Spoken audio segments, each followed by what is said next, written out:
I'm so sleepy.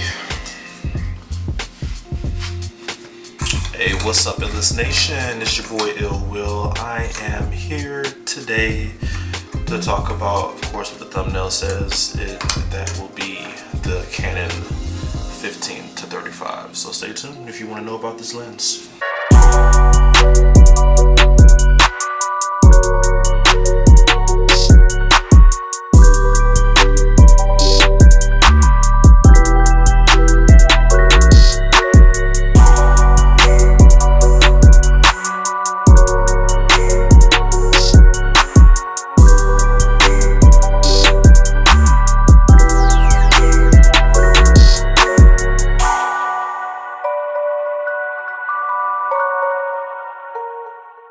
So what's up, man? It's your boy Ill Will. I am here doing another product review. Of course, I had the chance to rent the Canon 15-35 f2.8 lens. Let's go ahead and address the elephant in the room actually about this lens. Let's start off there. The ridiculous price. I think on Adorama this lens is going for like $2,200 right now. And I know that's an astronomical price because usually I'm cheap. I like my lenses a little bit on the, I know you have to pay for lenses. The better the lens, you can have a crappy camera, but the lens is what makes basically your camera nowadays. And that is especially true for Canon's EOS R line. So I have the EOS R. I haven't bought into the R5, R6 hype just yet, but I'm pretty sure I will soon. This lens is amazing. I'm a street photographer, by the way. Let's maybe start off with that. I'm a street photographer, by the way, so I've been using the 24-105, the kit lens for the Canon EOS R to do like my photo shoots, basically everything. I rent 85 mils sometimes, the 70-200, which is a dope lens. I love that lens, but I just never really shot street photography, like landscapes and stuff like that, which is what you can always find on my Instagram, which you should go follow, by the way, at Illwill Media, if you don't already. If you do, I appreciate you and I love you. So, I've never shot with like a wide angle lens. I just never really needed I've always framed my shots to where I wouldn't even need a wide angle lens, and I was just I just threw it and chunked it up to that being my style. That's how I like to shoot. But after shooting with this baby, I don't know. I think it's time to go buy this 15-35. Also, if you're new to my channel, I don't do like specs. I don't want to say the nerdy aspect of product reviews, which is all these numbers. I'm a street photographer. I don't really care about the numbers. I just want the lens and the camera to do what I want it to do when I wanted to do it. And I'm going to review whether this setup on any Canon EOS R or any R series camera will allow you to do that. I will say this lens makes it a lot easier to capture just everything. But I'm always trying to get the environment of my person that I'm shooting and also the person that I'm shooting. Maybe get their whole outfit as much as possible. With the 24-105 has been basically, I gotta choose which one do I want more. Do I want more of the person or do I want more of the environment?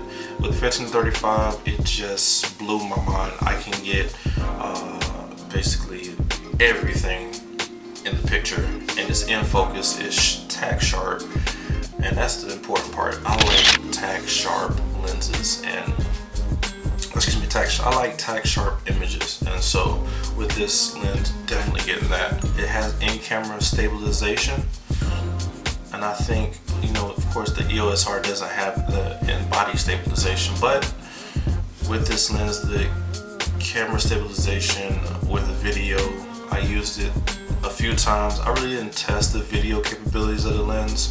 I was really just focusing more on could it help me in my street photography. Of course, the autofocus, manual focus, that's a love-hate relationship with some photographers.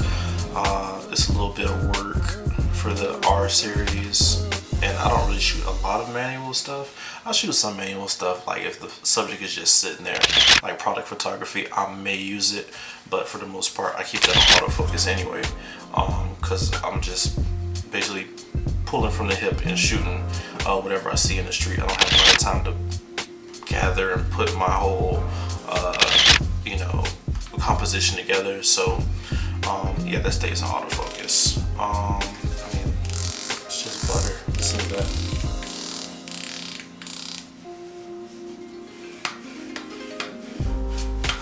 One thing I do like about this line of lens is that it's just, I don't know, all the controls are just, it's something about just buying Canon products. Yes, it costs $2,200. A lot of people don't have $2,200 just to throw at a lens. I know I don't, so whenever I want to use this for a big project, I definitely will rent it. But until then, I'm going to be looking on the market for an alternative. So we talked about the pros, and pretty much the only con was the price. One more con for me is the weight. All the RF lenses basically are heavy. You know that coming into the game. Heaviest lens to me, I think, is between the 70 to 200 and the 85 millimeter. And this one feels just a little bit lighter than the 85 mil. I mean, I'm a big boy, I can handle it, but sometimes you just like to walk around the street with not a heavy camera and lens, and this one is, if you're looking for that, not the lens for you. So, to end the video, is this lens worth $2,200? I would say yes. Well, for what you're getting, it's a Canon product, native lens. Of course, it's gonna work with your EOS R, no problem. I would have to get like another comparable lens to see if I would actually pay the $2,200 or pay for the alternative. So if you want to see exactly the type of images it produces and me actually working with the lens, go check those videos out when they come out. So make sure you put on your bell notifications, subscribe, like, share, comment, tell a friend to tell a friend.